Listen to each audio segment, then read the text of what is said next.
Assalamualaikum warahmatullahi wabarakatuh. Saya Azlina binti Muhammad Syukur, nombor matrik A172145.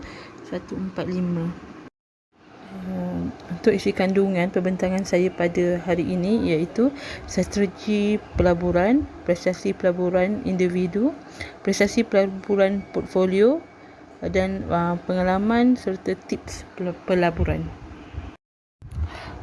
Untuk strategi pelaburan. Bagi strategi pelaburan, pertama, pilih saham yang sesuai. Kedua, pilih satu atau dua indikator yang mampu menentukan peluang untuk membeli. Tiga, merancang untuk penjualan. Keempat, mengenali kemampuan untuk menanggung risiko kerugian. Kelima, merekod langkah-langkah yang telah dilakukan dan peraturan trading. Keenam, membuat kajian untuk memulakan semula menggunakan strategi yang baru.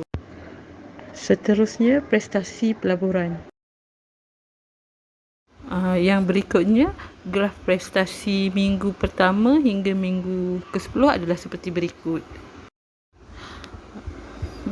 Bagi graf total return individu dan market juga adalah seperti berikut.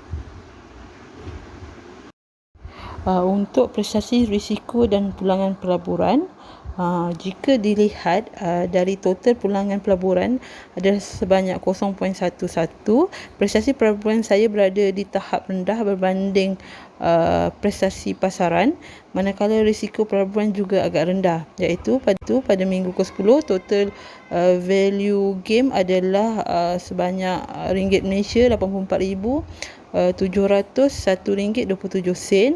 Total and average return 0.11 atau 7%. Market return 0.11 dan STD 0.4269. Bagi risk adjusted performance single index model, berdasarkan graf menunjukkan prestasi pulangan pelaburan kebanyakannya adalah di tahap rendah, manakala stok beta saya juga adalah negatif. Stok beta yang rendah mempunyai risiko pelaburan yang rendah, akan tetapi ia juga memberikan nilai pulangan pelaburan yang rendah.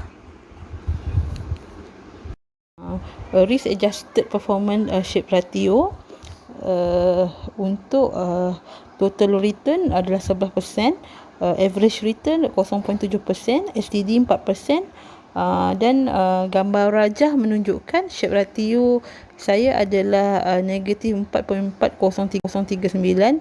Ini menerangkan bahawa pulangan pelaburan saya adalah rendah berbanding pasaran.